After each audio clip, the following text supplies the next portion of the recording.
WNS. I tell you what, the entire notion of Lamar Jackson starting for the Ravens, it's not just a Ravens issue or a defensive coordinator issue for Tampa this week. It's also a Vegas issue. My friend Brandon Lang has been laying down the numbers in Vegas for a couple of decades. I've gotten to know him through some Super Bowls. I'm sure I'll see him at Super Bowl 53 in Atlanta in a few weeks. I'll get to whom he thinks is going to be there. But first things first, how's the season going, Brandon? A pleasure to have you on, my friend. It's going really well. From the NFL to college basketball, we're about as dialed in as I've ever been. My NFL run going back to last year, 38-22, 16-7 my last 23. College basketball, 21-5 going back to last year. So last night, actually the other night, I had Penn +7 at home beat Villanova for the first time in about 90 years. So I really don't want to release football on the weekend because I'm so hot in college, but I'm red hot in the NFL as well, so it's all good, man. I called you, and we're going to promote what you're doing, and we're getting down to the nitty-gritty. We got bowls going on, we got playoffs coming up, but we've not had anything like this in a long time, right? Like Joe Flacco is our quarterback. He's been our quarterback. It's been that way for over a decade. It's probably the same thing with Tom Brady whenever he's gone, whomever is there. But Jackson affects the line differently, and I want you to talk a little bit about this as some guy that tries to make your living doing this. Obviously, defensive coordinators trying to make their living doing this as well, but over-under, time of possession, what that Kansas City game looked like last week, how it went to overtime. Just some thoughts about when that happens, how Vegas reacts to a new quarterback, because Vegas thinks Lamar Jackson's a better quarterback, because Vegas thinks the Ravens have a better chance of winning, right? Kind of, sort of? Right now, to be honest with you, the line from an offensive perspective hasn't really changed that much. It's Vegas's interpretation of, statistically, this is the number one defense in the NFL. And so Vegas sets that line accordingly. And as you saw last week, that defense is actually the reason why they were in the football game pretty much the entire way with a Kansas City team that's averaging 34 points at home this year. So it really hasn't affected much of, listen, Vegas wasn't very high on Joe Flacco to begin with. Perfect. Fair enough. That's fair. They've always set that line based on how they viewed the Baltimore defense, which has been its staple since Harbaugh's been there, going back to Ray and what Ray did. So the quarterback doesn't make that big a difference. It's the defense and what the Ravens have done this year. Well, and the defense affects the over-under as well, and I guess that's where you start to try to find some value when a Tampa team comes in and you say, well, how are they going to score? Look, we're still around here this week sort of counting our blessings, saying it was a moral victory. I mean, there's no moral victory. It's a loss. It was a game that certainly the Ravens could have won, but now they pick up the pieces, and Joe Flacco's gone, and here's Lamar Jackson. Some thoughts about how he has played and whether, in your mind, he's a guy you're going to, quote, bet on, right, or bet against, right? Yeah, I followed his career very closely at Louisville. One of my really great markets is ESPN Louisville, so I've gotten to know their program and their team very well. I didn't think he was that great a passer, but I knew from a running standpoint just how great he could be. I went to the bowl game in Jacksonville. I was on the sideline. I was on the Mississippi State sideline for Louisville, Mississippi State, and watched Lamar up close and personal. I think he had 4 interceptions in that game, 3 terrible throws, and I said, he's going to really have to learn how to throw the football at the NFL level with how you're asked to read defenses and process information so quickly. In that regard, he has fared much better than I thought, but he's made his living by running the football, and accordingly, Baltimore has structured their offensive game plan to cater to that, and it's been a great marriage so far, so much so that to make the decision this week to set the guy that won you a Super Bowl and go with Lamar says volumes to how Baltimore, the organization, and Harbaugh view where the quarterback situation is. They feel Lamar gives them a better chance to win. I don't necessarily agree with that from the standpoint that when you come down the stretch in the NFL, you're trying to make the playoffs, experience means a lot more than talent. And I don't agree with the decision with going Lamar this week. He gets a pass, of course, because they're playing Tampa Bay, and they should have their way with the Bucs. But I think the next 2 weeks are going to be the telling tale. Some of these teams that are sort of trying to ascend a little bit at the end of the year, sort of the dangerous teams, I guess the Cleveland Browns will be one of those teams, and teams that are coming a little bit. There's a lot of mediocrity in the league. I mean, I don't know how anybody bets on these teams in the NFC East, quite frankly. But some thoughts about some teams to watch here, and then we'll get into some games here this week, Brandon. I think you said it best. I think you said that the mediocrity in the NFL right now is unbelievable. And you can start in the NFC East with or the NFC in general, where you're looking at probably a team getting that sixth spot could be 7-9, could be 8-8. That's a joke of punching your playoff ticket sub 500. Now we go back to Seattle when they went 7-9 and they won their division. Then they got to host a game, and Saints had to go there, and a 7-9 team knocked off the Saints. Well, when you get home field advantage, you're Seattle. That's one thing, but the NFC's the elite of the NFC, it's going to come down to the Rams and it's going to come down to the Saints, regardless of what anybody thinks. Now over in the AFC, you got a couple of teams that could get hot. But right now, with Kansas City in the driver's seat to get home field advantage, can New England go in there? Can Pittsburgh go in there? See, what Baltimore did last week is Baltimore showed you we can go in there and win with our defense. Well, the problem is New England doesn't have the defense that Baltimore does. Pittsburgh doesn't have the defense that Baltimore does. The Titans do, but they're challenged offensively. The only other team, and granted, they hiccuped last week at home, was Houston. You know, Indy and Andrew Luck coming off a loss. There was a 16-1 straight up and against the spread trend that went into Andrew Luck last week against Houston, and Houston was due to lose. But I think the surprise team you're looking at is Houston. That's the team that I think in a one-game scenario defensively with Watson at quarterback, I think that's the surprise team, the wild card in the AFC, if you will. Well, getting a bye will be important, right? I mean, one of these teams is going to have to play the first week, and New England or Texas. And look, New England doesn't feel like they get challenged all that often, and then they go out and hiccup. And then Pittsburgh. I mean, where are you with Pittsburgh, dude? I mean, we were talking about the Ravens catching them, and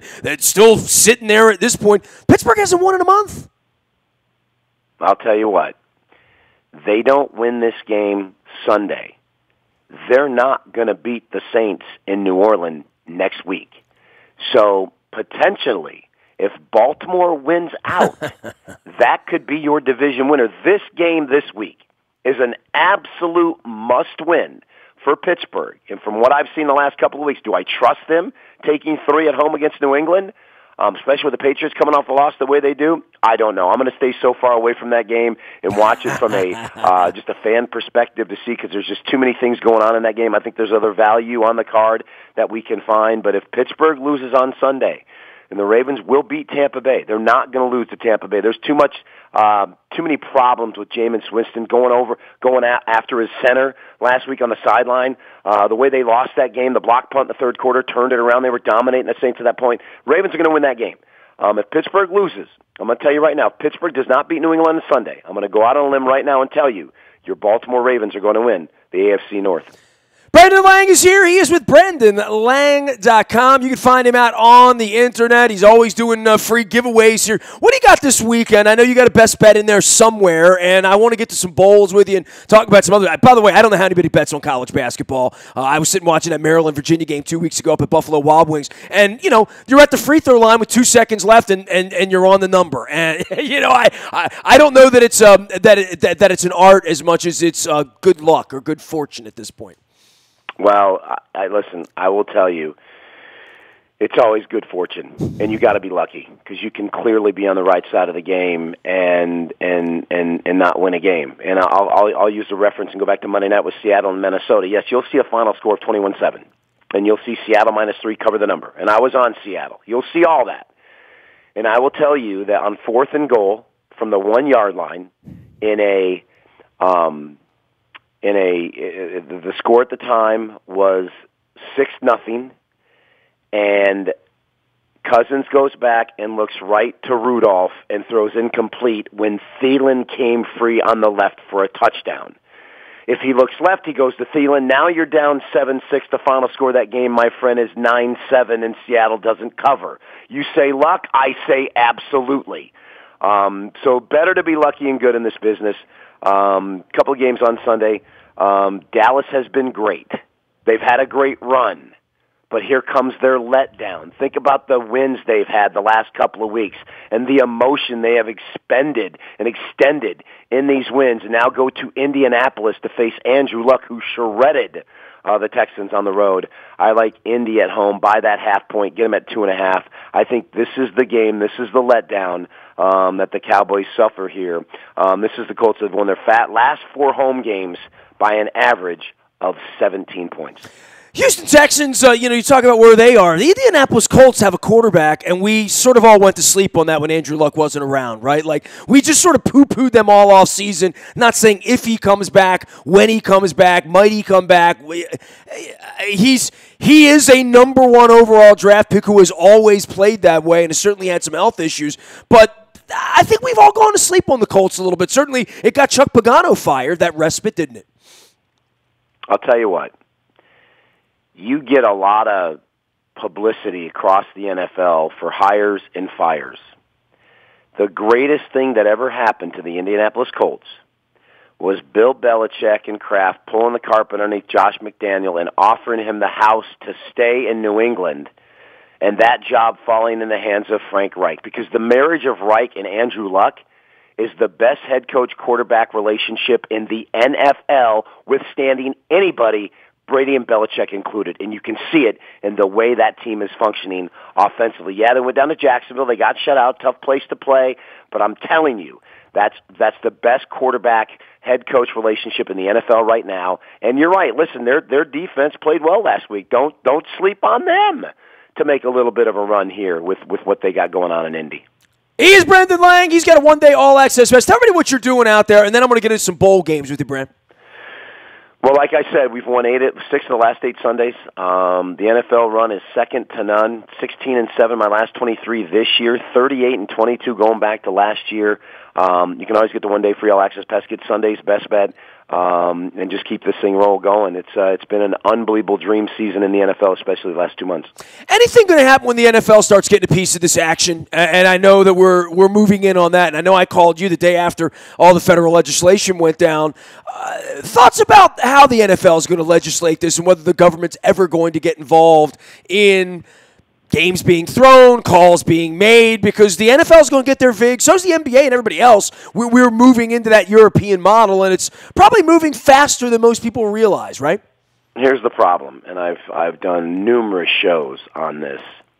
To fix a game in the NFL, the players that you need to fix the game are making too much money because they're players in skill positions, your quarterbacks, your running backs, your that's it. That's it. You can't, there's no other way a defensive back can fix a game. It's a quarterback or a running back, and they make too much money. So throw that out. Officials. I will tell you this. There has been questionable calls across the board in the NFL this year. Horrendous calls in the NFL this year, most notably the Thursday night game between the Saints and the Cowboys when you saw the helmet-to-helmet on Kamara mid-fourth quarter that killed a Saints drive. That wasn't called. I will tell you this. NFL officials every Monday are reviewed for every call they make. And if it's a call that affects the point spread, that official is called into New York. It's as tight as anything you've ever seen. In the sitting next to Bill Vinovich on the way back on a plane flight years ago, he told me that the FBI background check on him to become an NFL referee, that had he been caught just being in a casino playing blackjack, he would have never gotten the job. So trust me, it's not going to be fixed at the NFL level. College kids, completely different. But at the NFL level, it's airtight, safe as can be. Brandon Lang is at BrandonLang.com. Doesn't join us often, but when he does, he always brings the heat. I know it's bowl season, and everyone likes to fill out their little bowl forms, pick the winners, do all that stuff. I don't know anything about the Camping World Bowl or the Dream Style Stadium Bowl. Well, it's not the Dream Style Stadium Bowl, but that's where it is. Sam Boyd Stadium has Sam Boyd bowls, and all the stuff going on here the next week and a half. Some thoughts about these games and coaching changes, things that could affect how you wager on a Minnesota-Georgia Tech game, let's say. It's funny. I was just looking at that game, and Minnesota cost me a couple times this year. So as I was handicapping my bowls, I'm like, I try to stay away from teams that buried me at one point in the collegiate season. On Saturday, there's a game I like. Earlier this year, I used Georgia Southern over Appalachian State, whose head coach is now the head coach at Louisville, and they were really, really good to me. Eastern Michigan can't stop the run. Georgia Southern is a triple option team. Keep an eye on them, -1 on Saturday. Other than that, do you really think Urban Meyer is going to lose his last game to a Washington team that can't score? You're talking about coaches and situations. That is a huge situational edge favoring Ohio State and Urban Meyer out of the box. Jeff Brom stays at Purdue, doesn't take the big money being offered for him to go back home with Louisville. Purdue facing Auburn. I like Brahms, won his last 3 bowl games and covered his last 2 at Western Kentucky and Purdue. And Purdue 3-0 as an underdog. And like we said, you can beat Ohio State the way they did on a neutral field. I like them. Last but not least, quickly, the national championship games. I think Notre Dame with their defensive line is going to keep that game close against Clemson. And as far as Alabama and Oklahoma are concerned, if Nick Saban wants to score 80 points, Nick Saban can score 80 points. So get to Nick Saban and ask him how many points he wants to score, because there's nothing Oklahoma is going to do to stop. I have already bet over-under punts from Alabama. It's 2. I've already bet the under. Bama can win that game from 50 if Nick so chooses. Alabama going to win the championship, Brant?